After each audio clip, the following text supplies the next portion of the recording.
Well, welcome to the 5D Academy of Higher Consciousness. I'm Zarathustra. I'm broadcasting live from Los Angeles.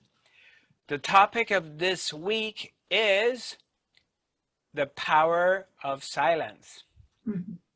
I was going through the topics that I've been talking about for a long time, and I realized that I refer to silence and the power of silence so many different times, but I actually don't have a title in the list of our, at least in past couple of years, in our academy events talking about the power of silence.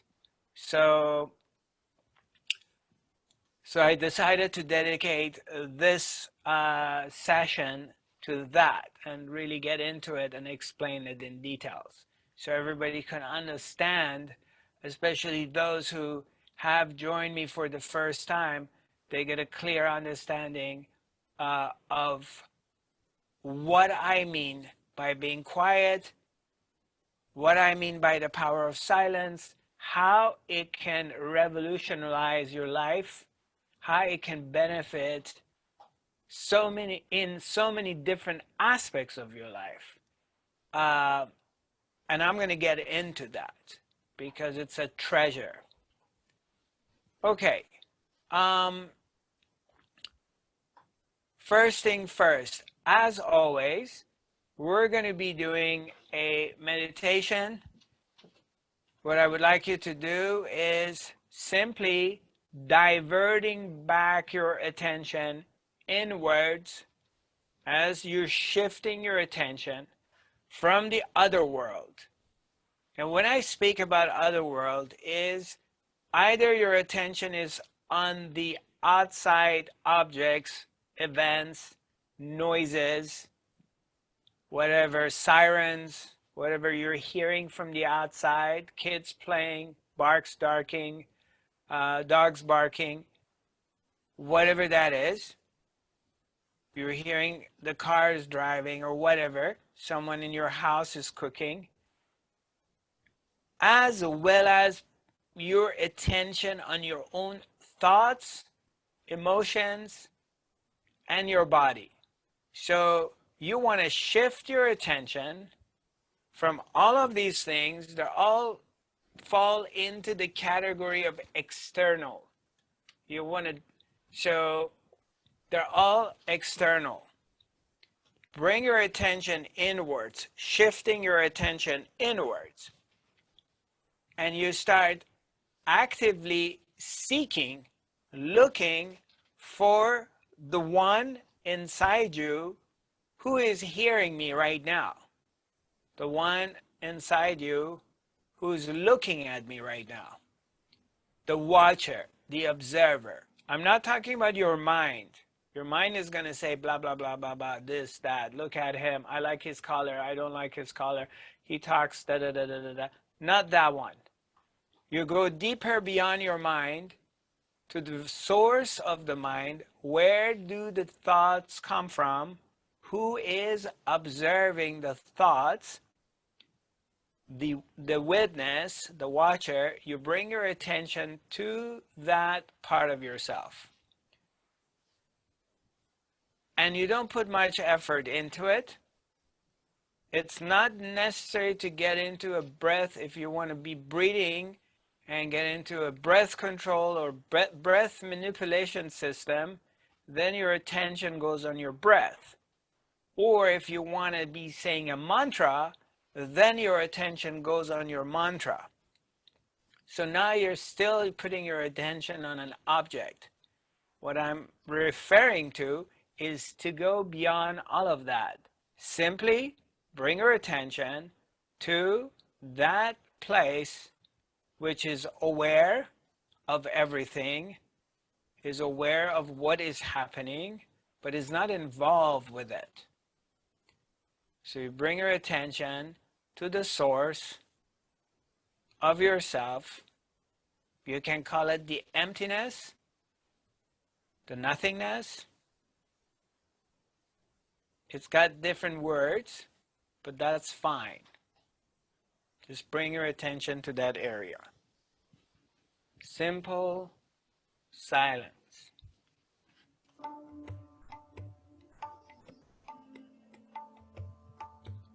Just relax in this moment. Take a break from the world, the outer world, and inner world. The chatter that you hear in your own head. Just take a break from all of it. Sink within yourself.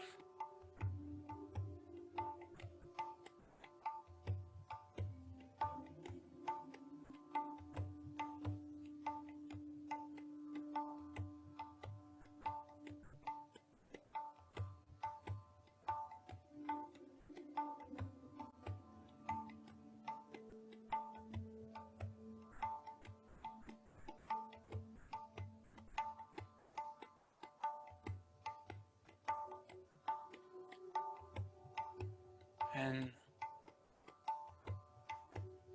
relax into this moment. You're taking time off from everything. Just sink within yourself.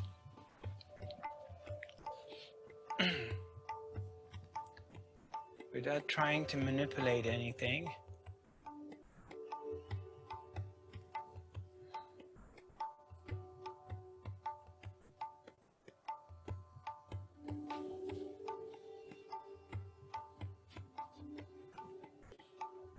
Hang in there.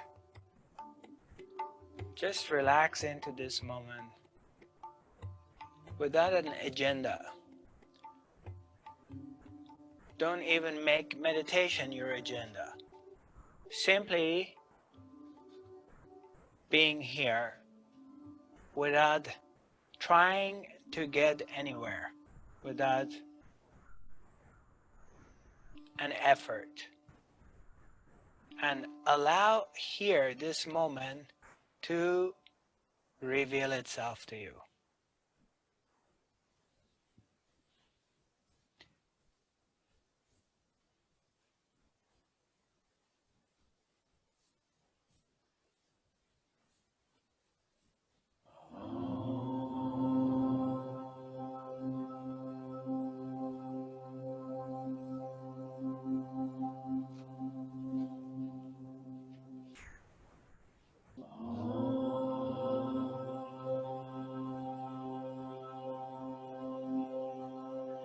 The simplicity of the being,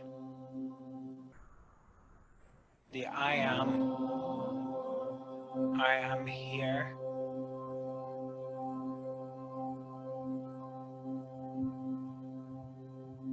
The presence.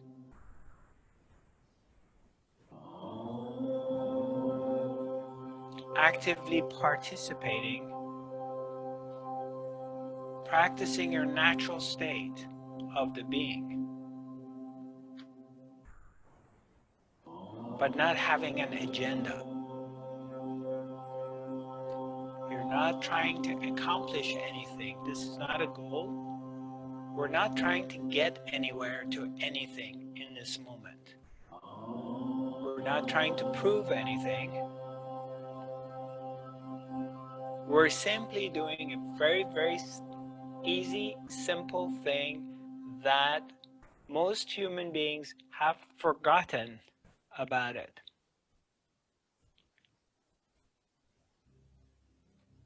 Simply being here right now.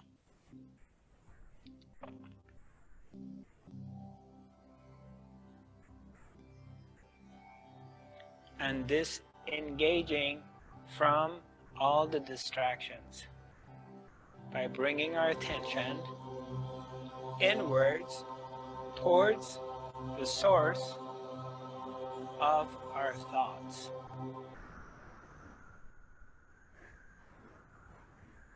Before you think, what's there?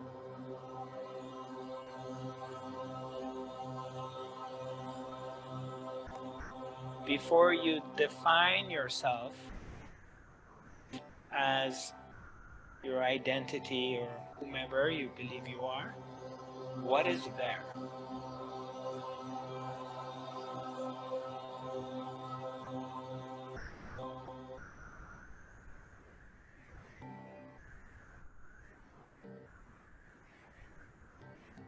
You're simply bringing your attention to that area. And by doing so, you allow yourself to go beyond your mind and you dive into the unified field of silence, of love.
You're allowing yourself to sink into the purity of your own essence, the state of I am.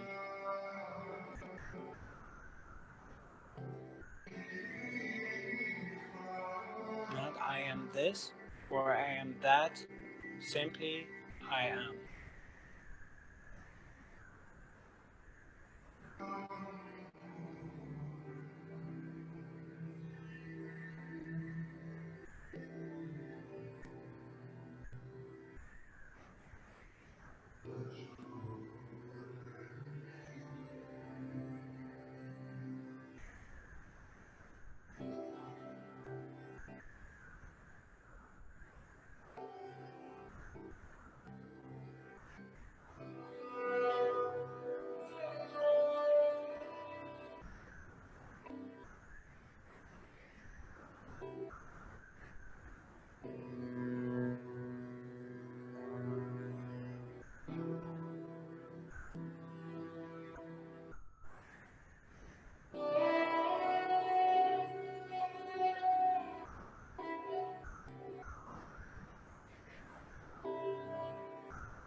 And when you're still and you're present and you finally sink into your original state of I am,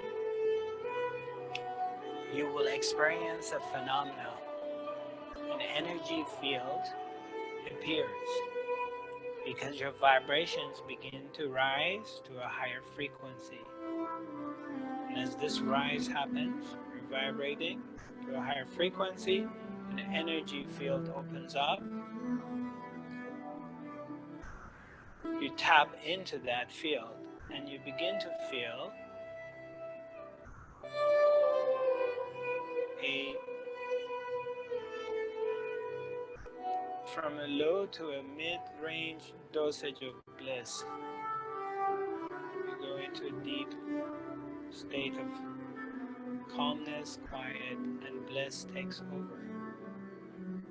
And you begin to feel connected again because you have gone beyond your mind. You have gone beyond the illusion of separation into the oneness.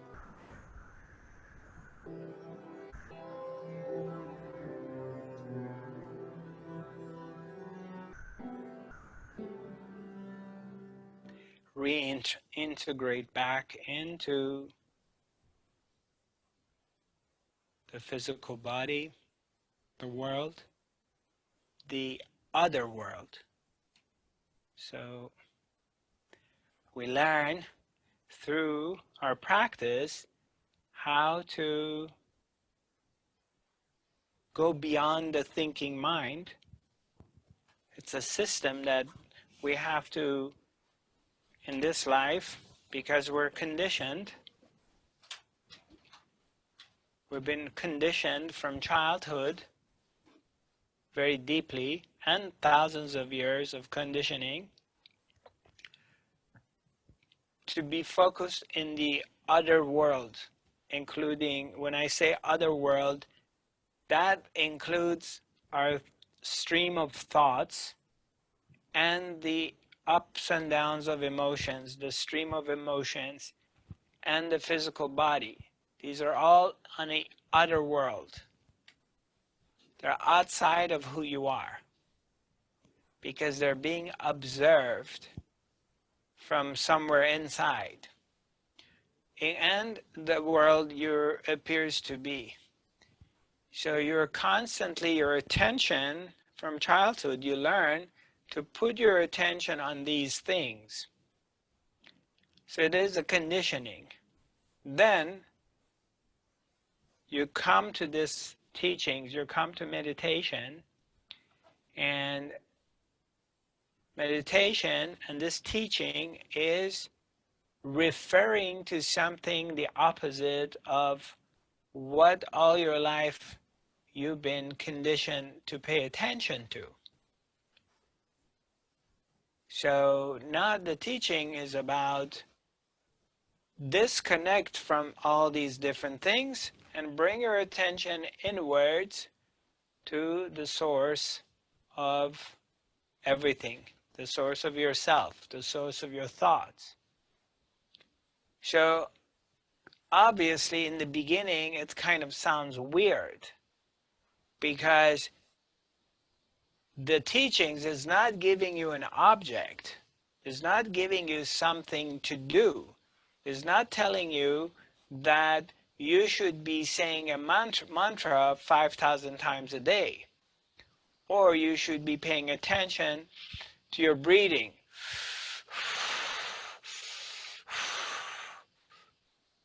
The system, the teachings is telling you to bring your attention way within to where the first thought is appearing, where is beyond that, where is the source of it. So in the beginning, you're like, it's weird, like what is he talking about? I don't understand.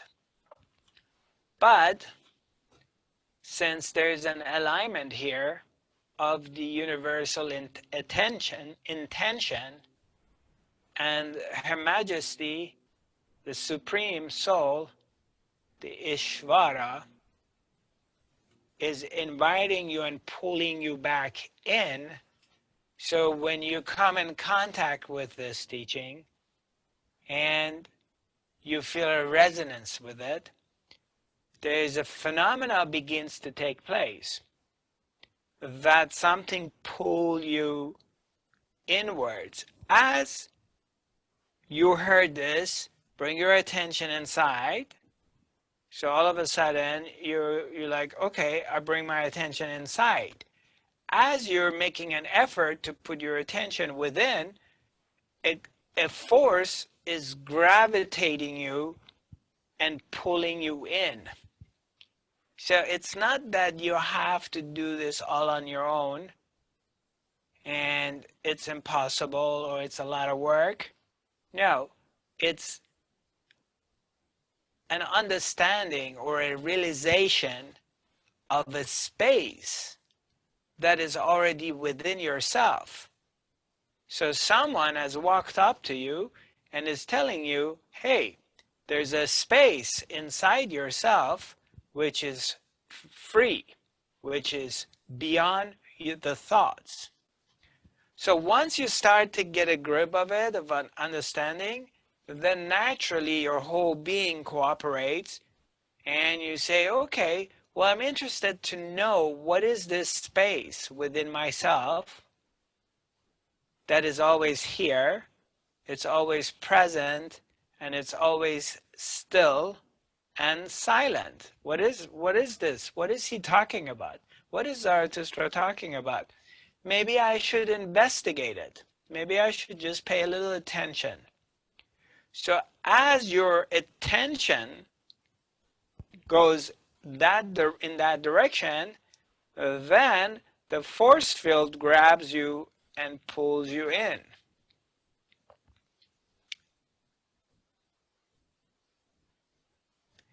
And as it pulls you in, you get the first glimpse of yourself. You get a glimpse of your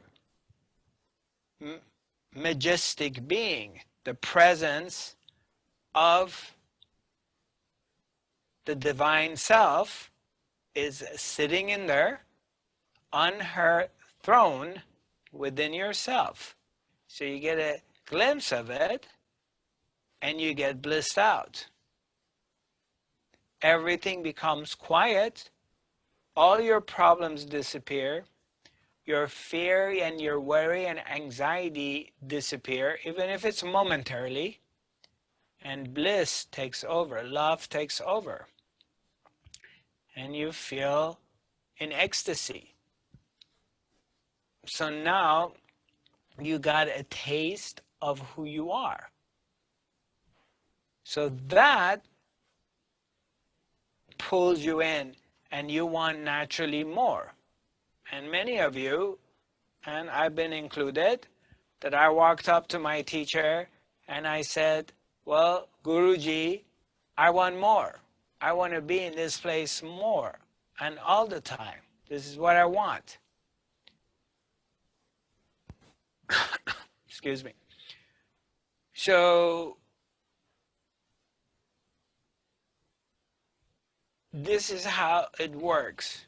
Now, if you are coming across the pure, true teachings, then this pure, true teachings is constantly referring and pointing out to this place. Is sending you, is pushing you all the time to go in there to look for that place, because the place is already there. You don't have to do anything for it. You don't need to do any kind of spiritual jumping jacks or anything in the world to be who you are. It's already built in. It's in there. It's like when you buy your phone, your cell phone, smartphone, it comes with the camera. You don't need to go and build a camera into it. It already comes with the camera. You just have to learn how to work it. Someone has to tell you, hey, this phone is coming with a camera. So you need to become aware of it, that it has a camera. Once you become aware of it, then you look for it to see where it is and how to use it. Here is the same scenario. Silence, bliss, and the power of the magic, the presence of God is already inside you. It never went anywhere. You just didn't know it was there, and you weren't paying attention to it because you thought it's somewhere outside of yourself and you have to go get it. That's what you thought.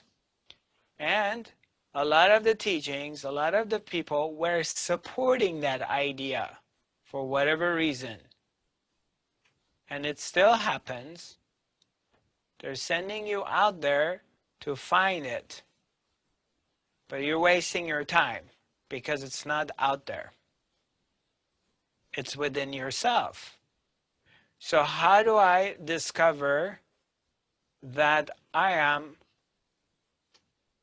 Son of God, the daughter of God, the creation of her magic, and that which has created the world is operating for me? How do I recognize that? How do I see that? And the answer is very simple. Yet the answer is very simple, and doing it also could be very simple for some, yet in the same token, it could be the most difficult thing to do in the world. The answer to that is by simply be quiet. What? Quiet? What do you mean by be quiet? Yeah, be quiet. Don't talk. Don't think. Be silent. Silence. Well, what do you mean by that?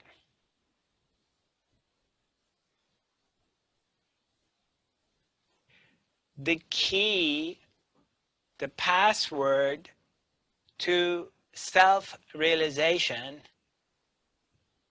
A, is inside yourself. B is to be quiet, to be silent. Otherwise, you're not going to get to it. If you're looking for it anywhere else, you're wrong.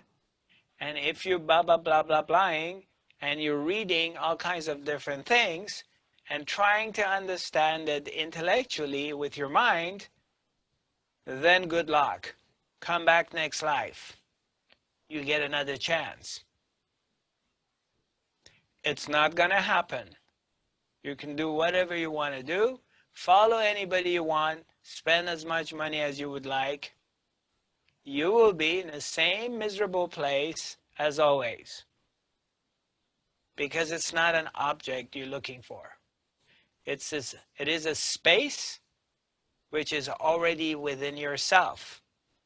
It's not an object. So you're barking under the wrong tree. You've done that thousands of lifetimes, and that is the cause of your suffering and everybody else's suffering.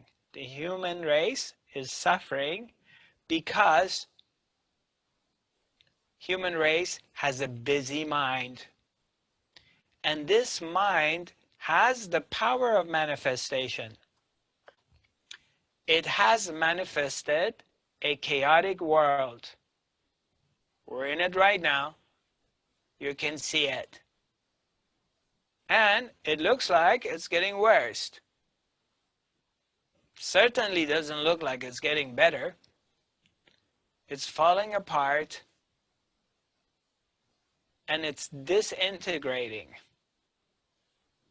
The busy mind has created this world The collective, busy, chaotic mind that operates from fear, chaos, anxiety. It's twisted, it's been damaged, and it's been conditioned. And here we are. In the other world, you're looking at it.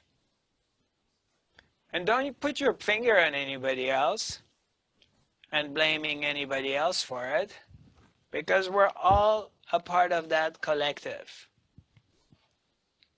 Let's not put it on anyone else. You want change, you want your world to change, you have to fix yourself first. Don't put your finger on anyone.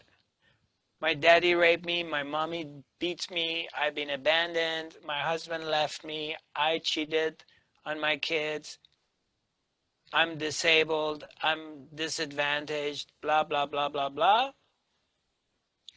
You want change, you have to change it from inside. It's an inside job. As honest as I can be with you, whether you like to hear it or not, that's up to you. I'm not here to convince anybody. I would love you to become free. I'll do what I can, but in the meantime, I don't have an attachment to it. I'll do the best I can to transmit this and transmit it energetically to you, as well as intellectually, as well as spiritually. But whether you're going to shift and get it and wake up to it or not, that something is not in my hands. I don't have the power of that. That is something Ishvara, the Supreme, decides, not I. But I just point out to you, silence is the key to liberation. The more you become quiet, now I'm going to get to the point, so why it's so powerful. And before I even get into this, look at every statue of the Buddha, Shiva, Krishna, the saints, that you're looking at their statues, you're looking at their photos. I'm not talking about the photo of Jesus Christ in the church like this, blood is falling down. I'm not talking about that. That's distressing. I'm not talking about that one. But Christ itself. All the masters, all the saints, when you're looking at their statues and you're looking at their photos, what do you get? How do you feel when you go somewhere and there's a huge statue of Buddha and you're looking at it? What happens to you? The proof is in the pudding. Do you get anxiety? Do you get stomach ache? Do you panic? Or it calms you down. You go into calmness and you get quiet. Which one is it? You get calm and quiet. Why does the statue of the Buddha, which is right there, makes you calm? Because Siddhartha, Gautama Buddha, arrived to silence. He went beyond his mind and he became quiet. He discovered silence.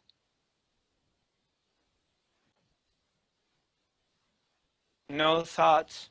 He came to a state of no longer being engaged with the stream of thoughts.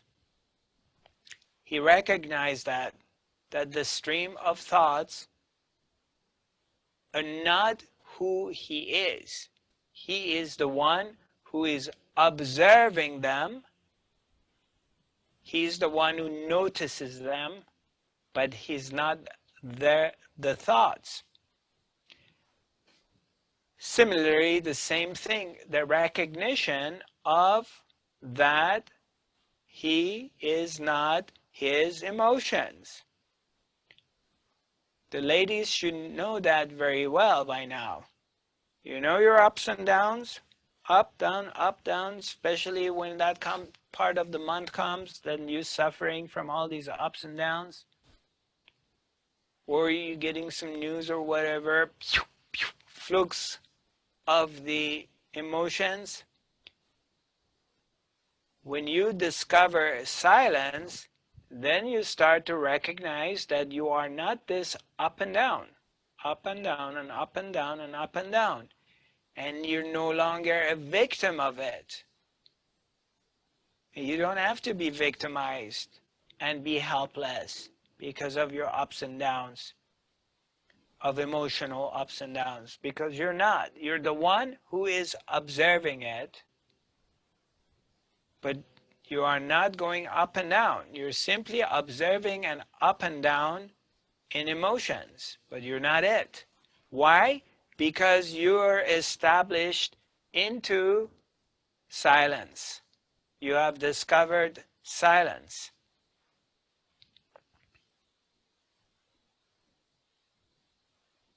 Then you see the body going through all these changes. It's doing really great today, and all of a sudden it's sick for a week or two. It's doing it again, it starts to recover. All of a sudden things starts to fall, things starts to appear. Something pops up here like a tumor. What the hell is going on? And when you establish in silence, you begin to realize that you're also not this body. You're the one who's observing it. It goes through different stages. Sometimes it's really fit and beautiful and glorious. And sometimes it's not in that state anymore. It goes up and down. You can decorate it. You can make it look good. You can bring it in a good shape, or you can let it go and go out of shape. But that's not who you are. You are silence.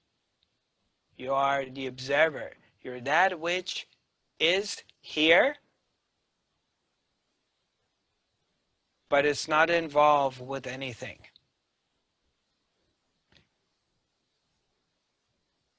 Now, the more you become aware and the more you get established in silence, the more you go beyond your mind, because that's my job to help you discover that. Again, let me re-emphasize it. I'm not the one who gives it to you because you already have it. Okay? I appreciate your thankfulness. I appreciate your love, but I'm not the one who's giving it to you. You already have it. I'm just guiding you in that direction for you to recognize it. And I appreciate that you thank me. But I'm not giving it to you. You already have it. Thank God. I just want you to discover it for yourself, because I also want you to share the joy of this life that I experience, and we can experience it together. And we don't have to suffer, because it can be very easy. So what happens is when you start to recognize it and you touch it,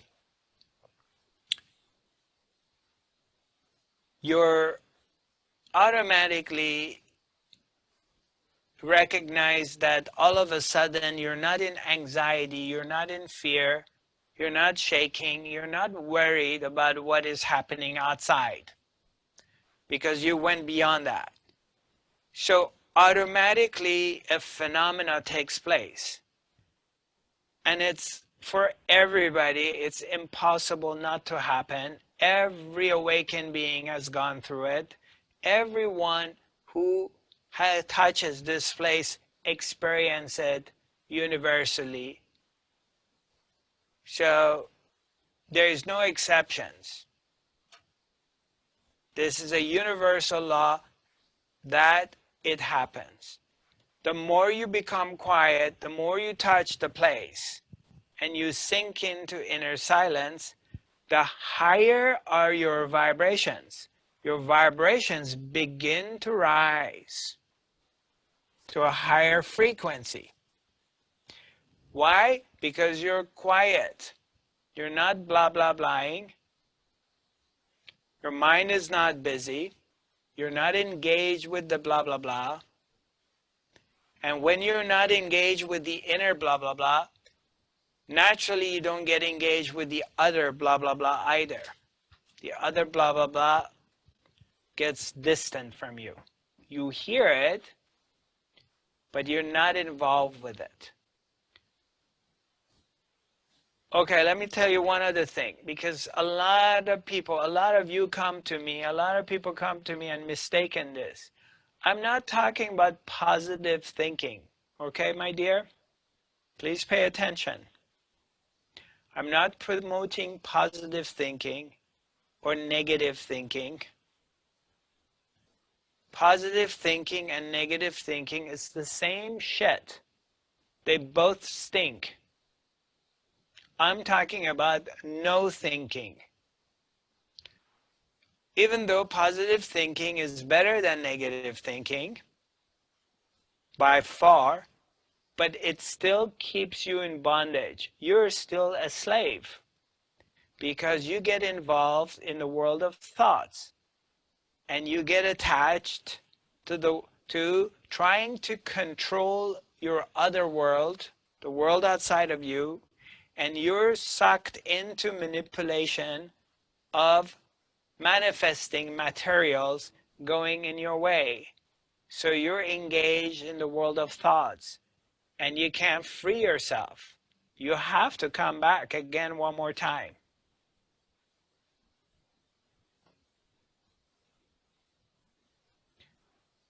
And I know a lot of people have a lot of different ideas and they're going to tell their stories and everything. They're very adamant because this is what it is.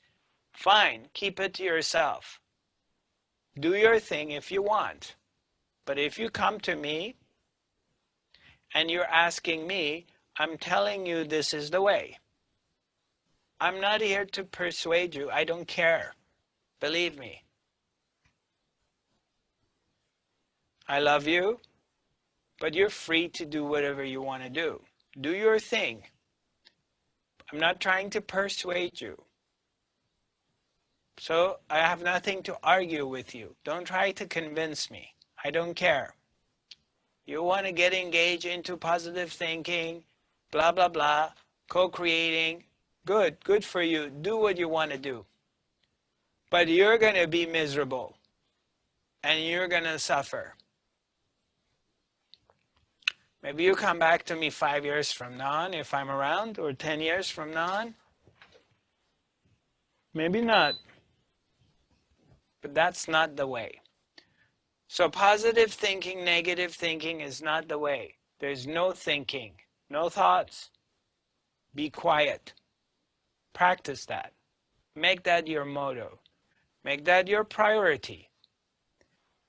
And then your vibration starts to rise because you're quiet. Because you're becoming like Gautama Buddha. Your vibration begins to rise as if you're levitating. And here's third dimension. This is this world you're looking at. Coronavirus, blah, blah, blah. The news, the fear, the anxiety, people dying, which is all of it is real in this dimension. No one says it's not happening. It's happening. It's very real. But as you are being more quiet and not involved, your vibration rises to a higher frequency. So now you live here, but your family, your friends, your co-workers live here. They're dealing with third dimensional issues and fears, worries, anxieties, problems, financial issues, everything. and you're vibrating here. You see what's going on there, but this vibration is not affecting you because you're not there. Whatever is happening here does not affecting you. You're 5 floors above. You're seeing what's going on to them. You see they suffer. You see what's happening, but you're not affected. All right, don't take this wrong. I'm not saying that you're numb. You have no compassion. You don't give a damn about other people. No, it's not your reality anymore. It's not affecting you on moment to moment because you have shifted to a higher frequency. And these problems do not exist in this frequency. They are for this frequency. Now, you can see them, but they can't see you. They don't recognize you're in a higher frequency. But you recognize you're in a higher frequency and they're in third dimension. Now, the more you're there, the more you dig it, the more you want to be quiet. Because fear, worry, anxiety begin to get replaced by love and bliss and harmony.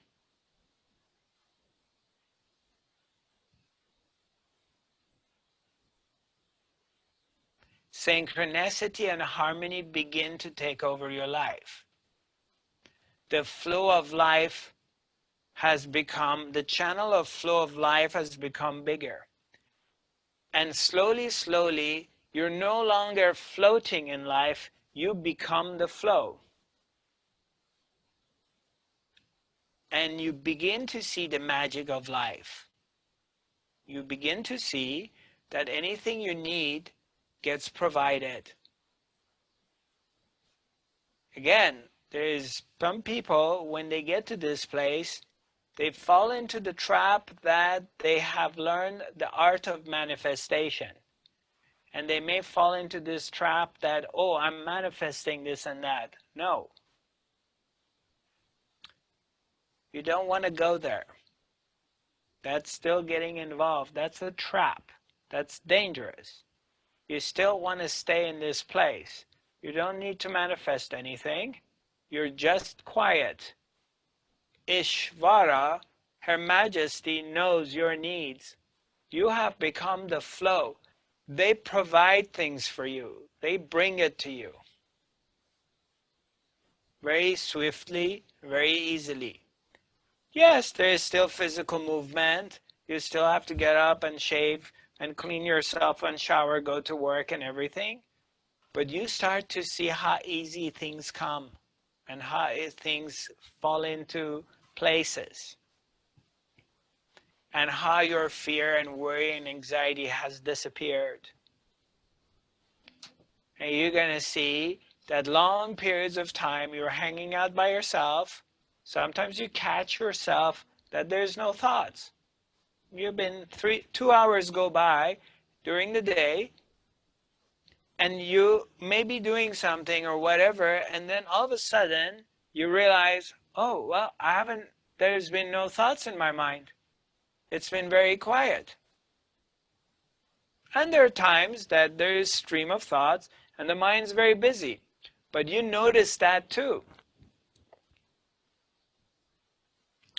But it has no power over you.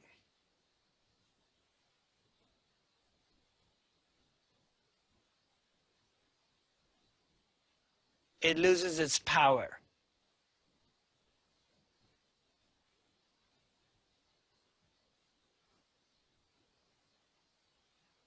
And so back to all the masters and the enlightened beings, the saints, you look at them, they emanate calmness to you because they're quiet, because they're silent, because they have discovered inner silence.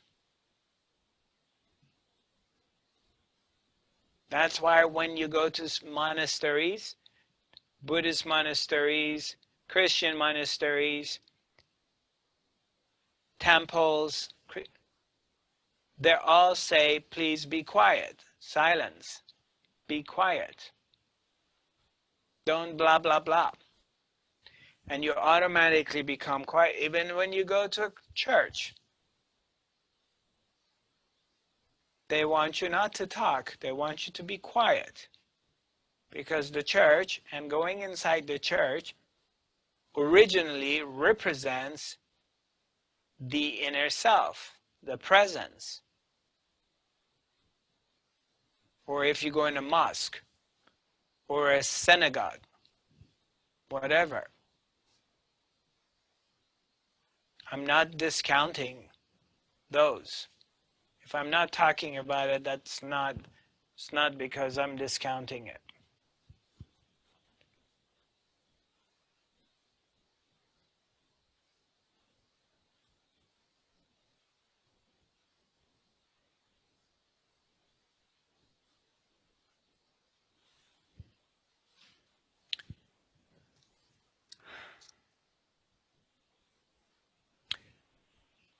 Let me read a couple of things to you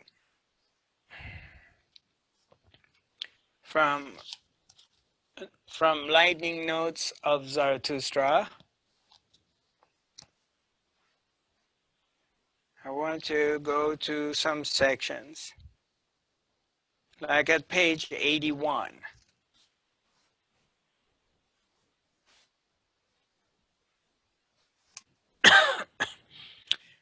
Page 81, the title is Silence. Silence is so beautiful and much more powerful than words. Words are cheap, but silence is wealthy. Words come and go, but silence is stillness and does not move. Words can come out of anyone's mouth or rear, but silence comes from inner strength and wisdom. Anyone can talk, but few can remain silent. Discover your inner silence and discover your power.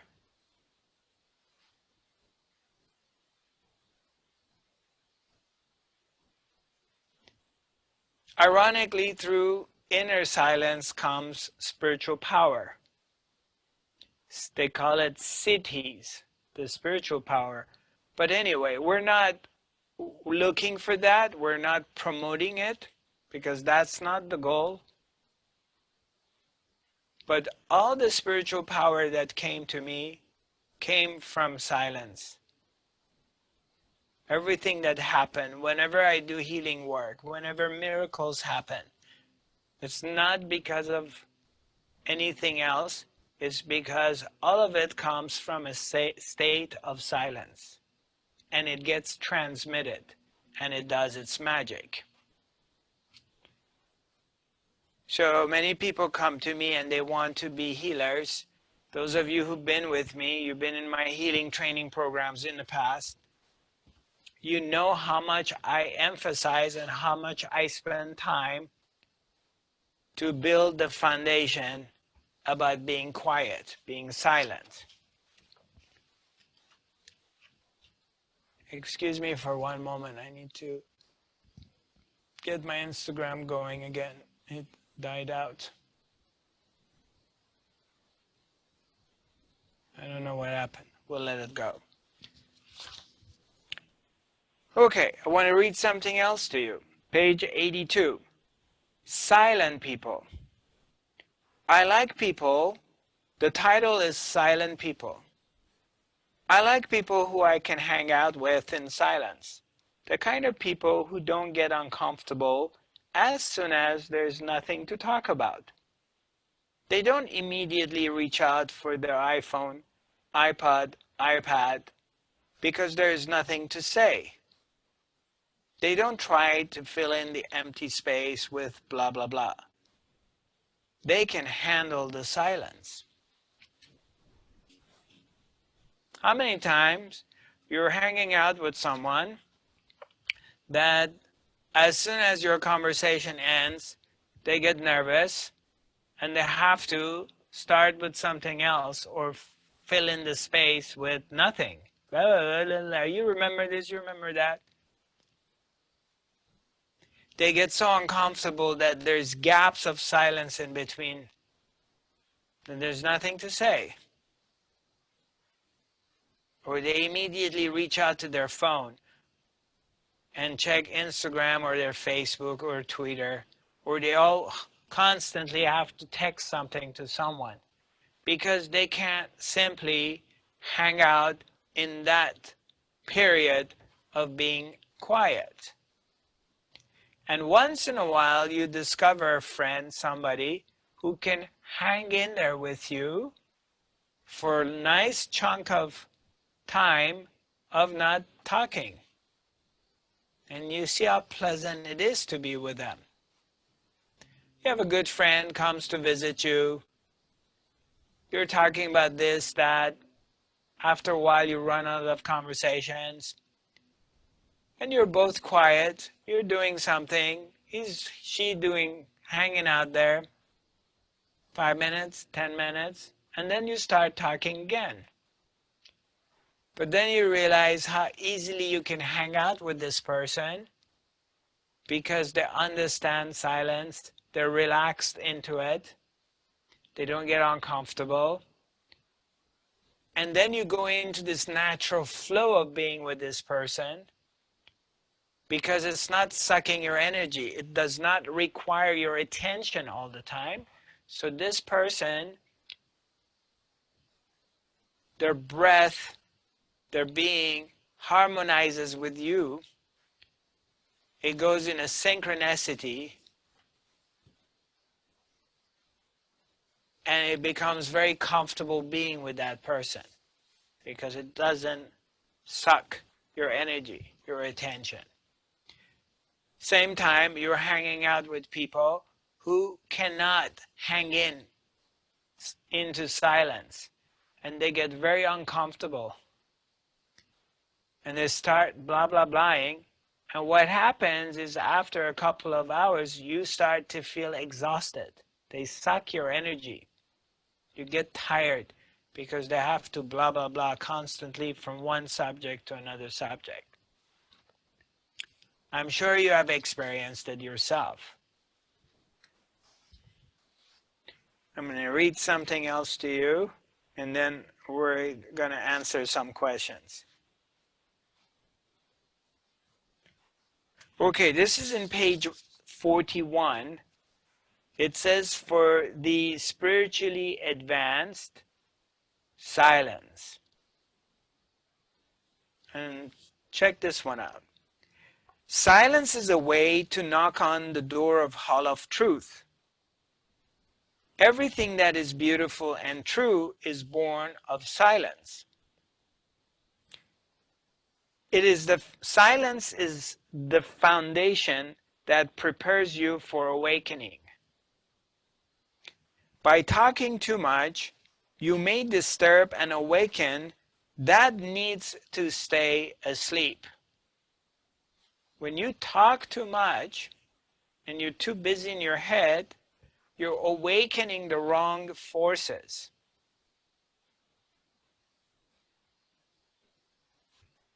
By being silent, you will activate what needs to awaken.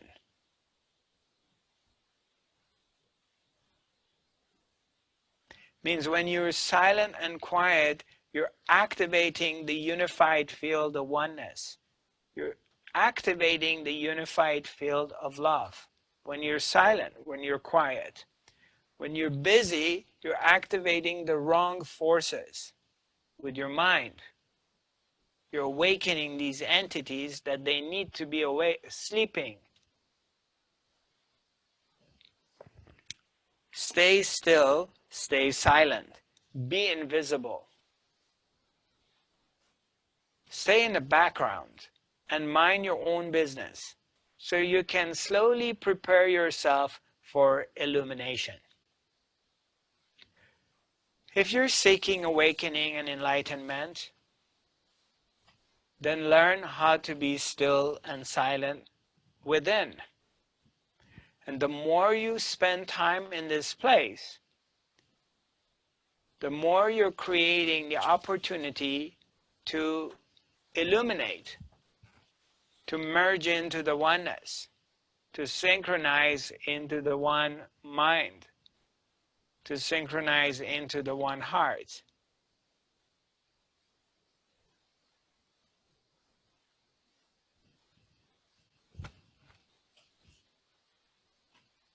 Okay.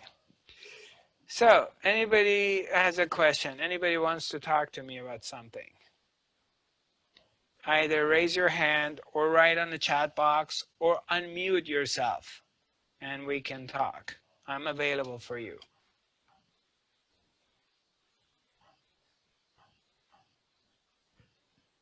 Okay, let's see what we got here.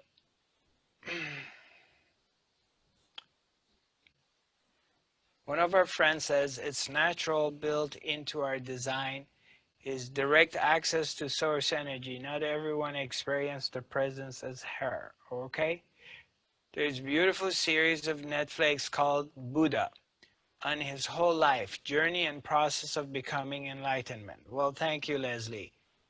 I'll look it up. Negative positives are both part of pendulum swing of polarities. Stillness, silence, infinite space within is natural. Empty of dualism, a thingness, source energy of all life. I really appreciate your clarity's simple method of orienting us within. Hello, hello. Yeah, hi. Okay. Let me see how I should put this. You know, I observe and experience that I kind of judge people, right? Okay. It is like I observe them and then I think that they are like,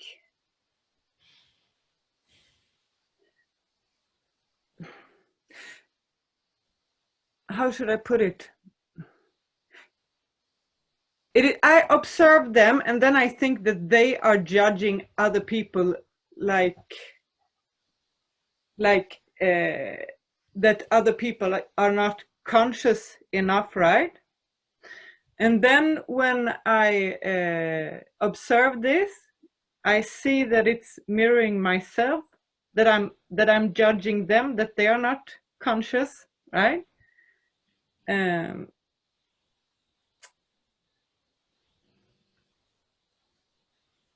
What should I do? Should I just keep observing it and then it will lose its right. Yeah. So obviously there is an awareness here. Something greater is aware that you're judging someone. But that judgment that happens, it happens in a split of a second.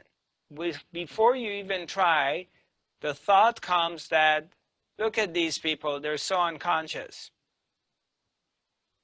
Or do you dwell on it? Do you pick up someone and for hours or whatever, a chunk of time, thinking about them, how unconscious they are?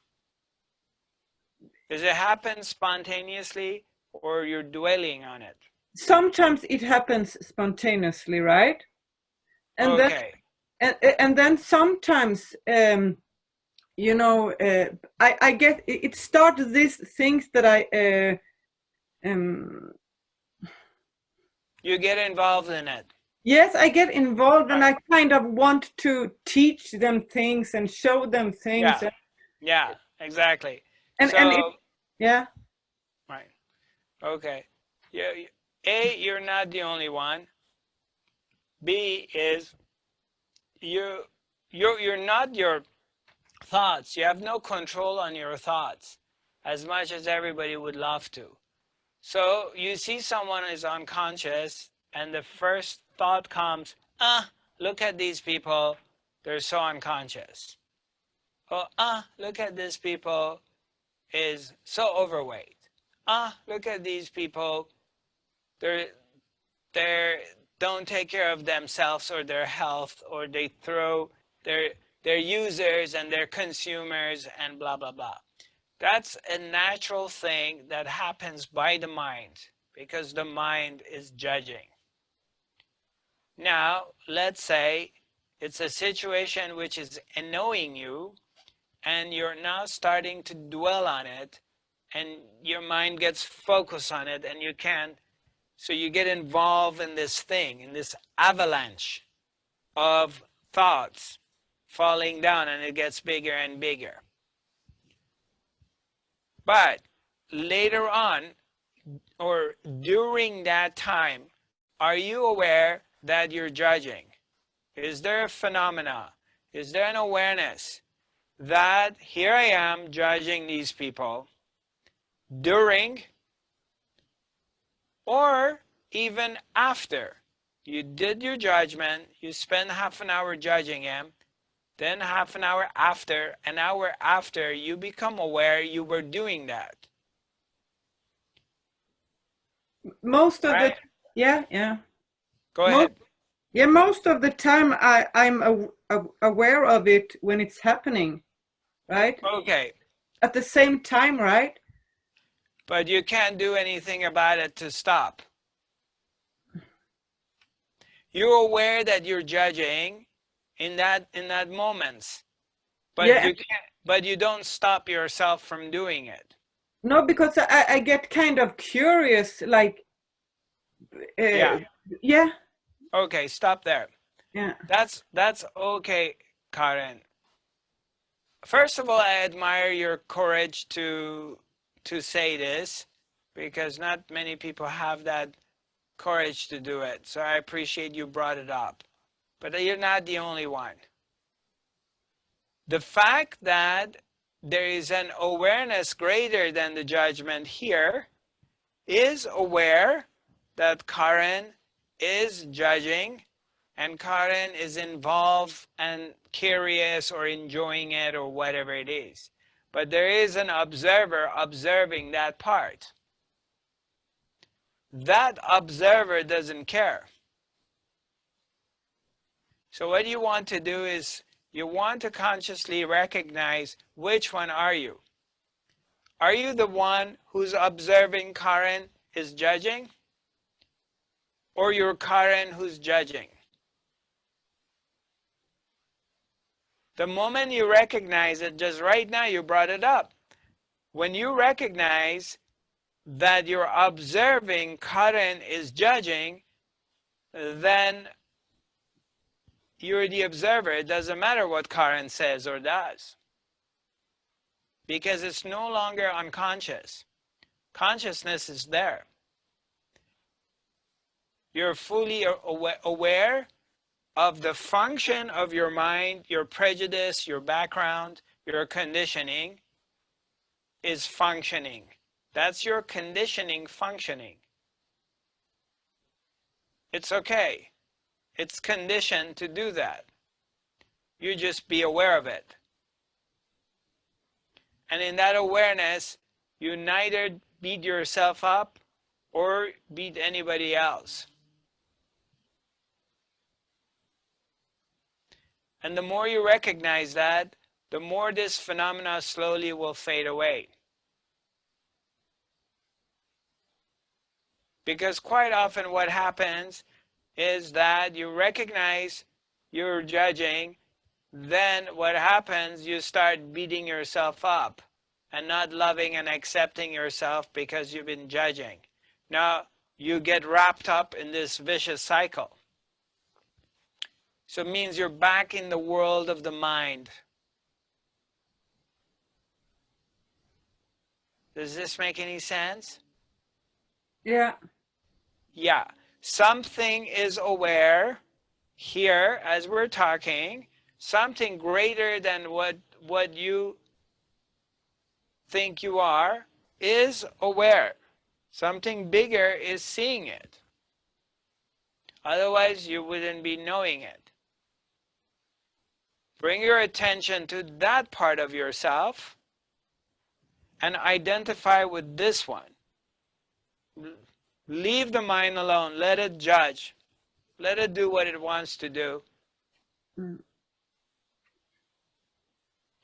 It's a natural phenomena of the mind to do that. You're simply watching the mind. We're not trying to control it. We're not trying to manipulate it. We're simply separating ourselves from it. It's like if you have a dog and your dog barks, that's the nature of the dog. Dogs bark. You can't just go buy a dog and have a dog at your home and wish it never barks. That's their nature. Same as the mind. Its nature is to judge all the time.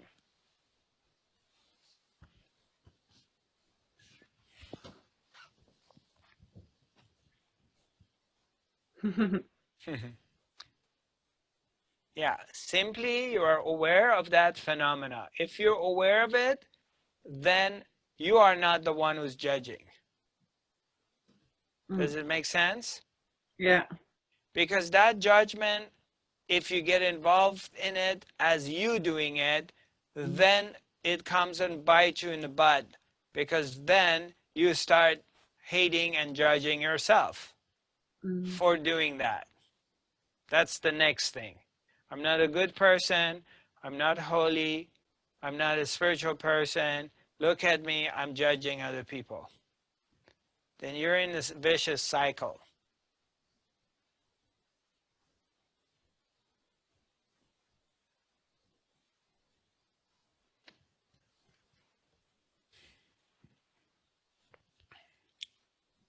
Yeah, thank you.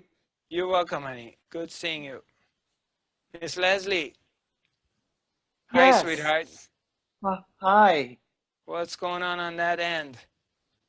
Well, I'm just appreciating mostly, but a question did come to my mind because I have somebody who I recently have become friends with. She helped me actually fill out an FBI report, and I'm very fond of her.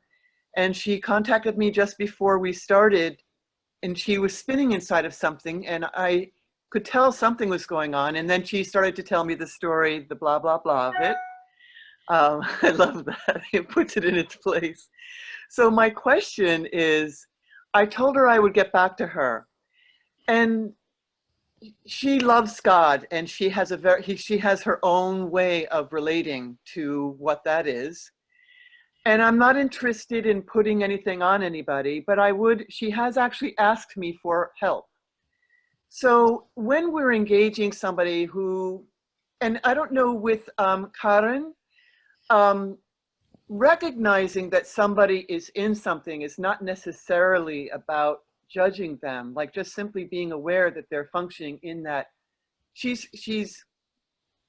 in an issue over some people on Facebook who have turned their light off on her so she can't see if they're on or off, like on Messenger. So she's spinning inside of that. And my question inside is like, it's like, we don't have control over anybody else. We can't, it's like you have to decide whether you want peace within yourself or you want to try to manipulate what they're doing. Of course, they've turned the light off on you if they're feeling like they're under surveillance. So when we're in something, around that in terms of supporting other people who may come to us, because as soon as you have any measure of recognition or awareness, there is some potency in that, there's some power in that, and people come to you.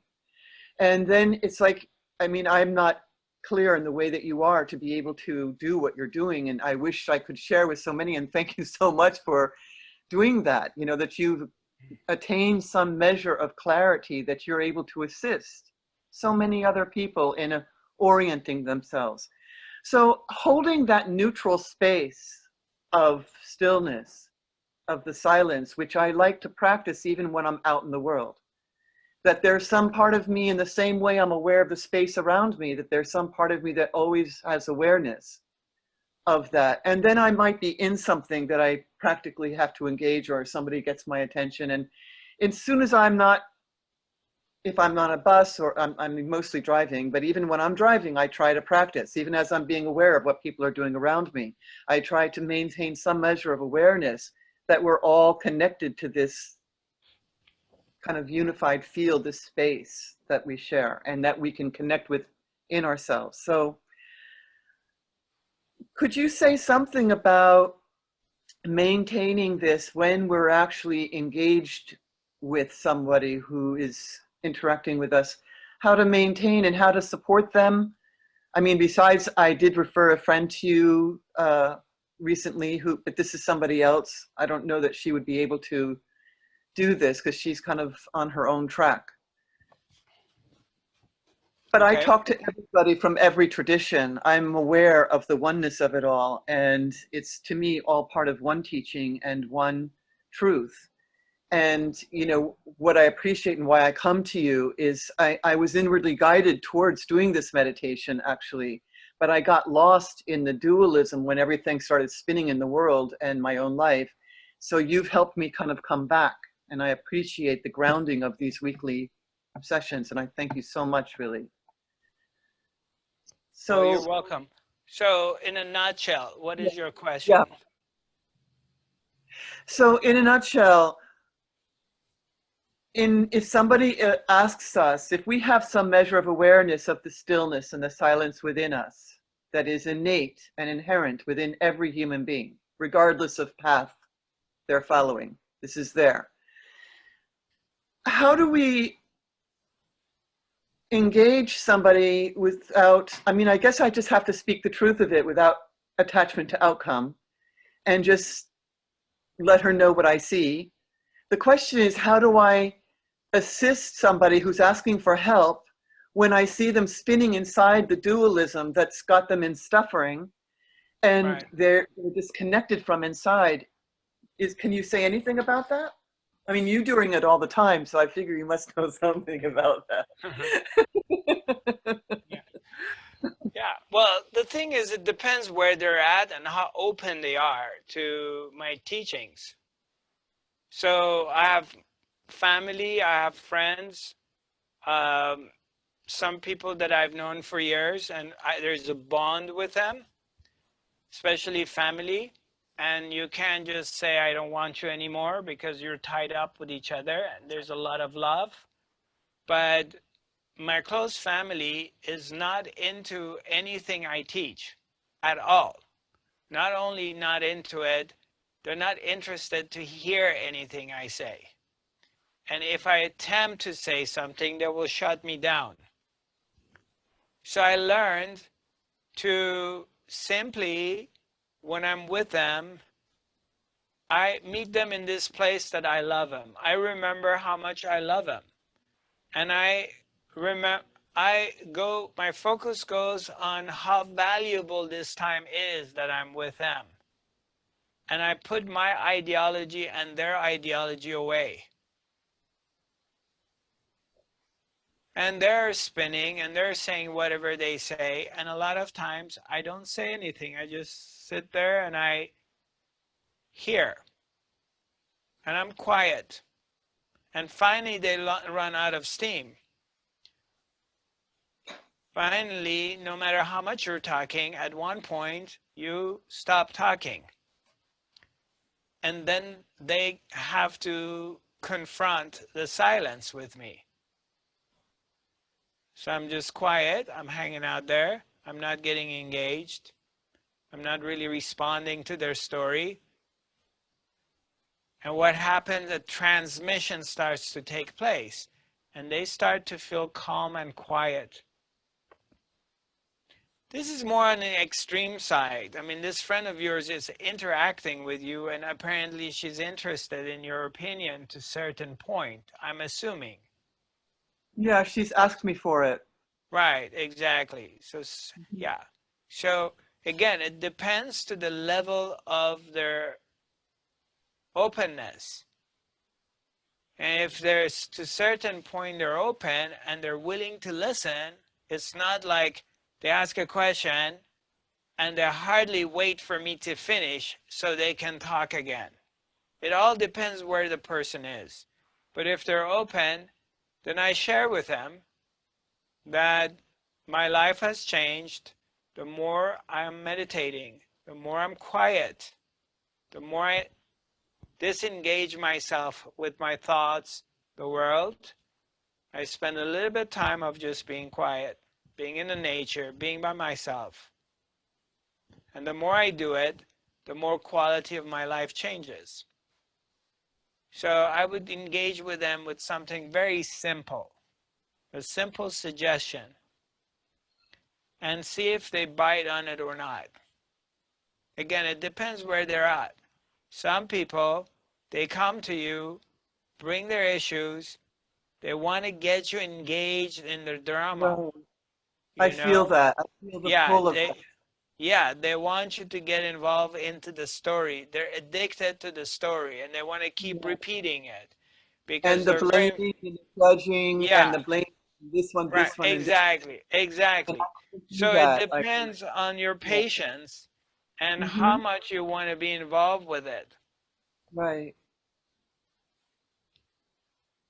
And I guess ultimately it comes to, because I live in a very solitary way, and I mean, 7 years ago I went through a total upside down turn where everything was just washed away, and I'm not able or interested in recovering any of it.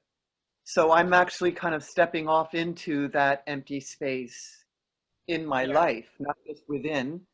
Like I'm learning how to, I mean, and it's been mostly through inner guidance, learning to listen and attune myself. And I get guidance from within that empty space. There is guidance that comes. So, and then I yeah, got, sort yeah, of good. re-engaged with the drama of the world, partly with Trump and everything he's doing in the country, and it caught me in my concern for the country. So I'm actually just now, 3 years or some into it, learning how to disengage. Even though I follow enough to stay in touch, I'm learning how I'm not as disengaged as some who are flying and soaring into 5D. I'm kind of in both worlds, and Right. I don't even think in terms of 5D, because that's just a thought of something that who knows, and it's all part, I mean, to me, I orient more into the oneness, and it's all part of whatever I am on any level is all happening inside of the space of who I am.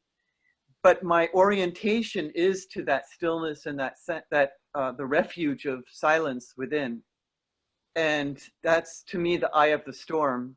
And it is where I also experience what I might refer to as the beloved, what you might refer to as Her Majesty. It's more like His Majesty to me, Right. whether it's he or her. And to me, ultimately, it's beyond any kind of gender association or ideology about it. Am Yeah. have had very profound experiences of oneness with that. But Beautiful. I then got thrown back into the dualism. So I'm sort of learning how to reorient myself with awareness of the oneness of that innermost stillness, and also learning how to be in the world and relate to people, and mostly holding a compassionate space, because we're all part of the same human condition. Even if we have some measure Okay. of a, Right. of, I got it, honey. okay, I'm I sorry. right. It's okay. Sorry. Okay, I good. got it.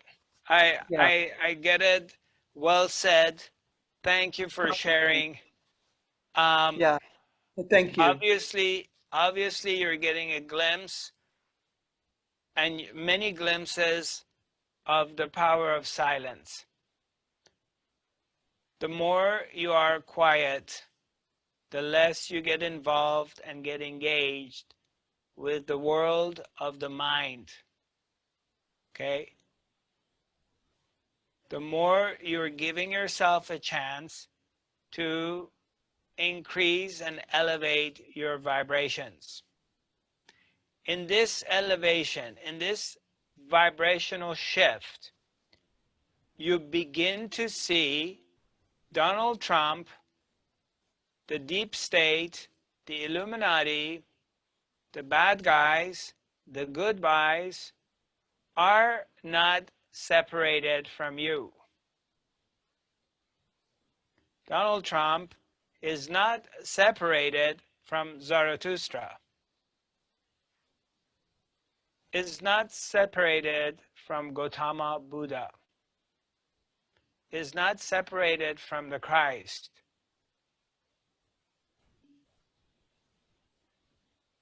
You have to learn to be quiet and go beyond the mind to recognize that what you're perceiving in this world is really animating your own mind. It's a reflection of a dualistic mind, because there is no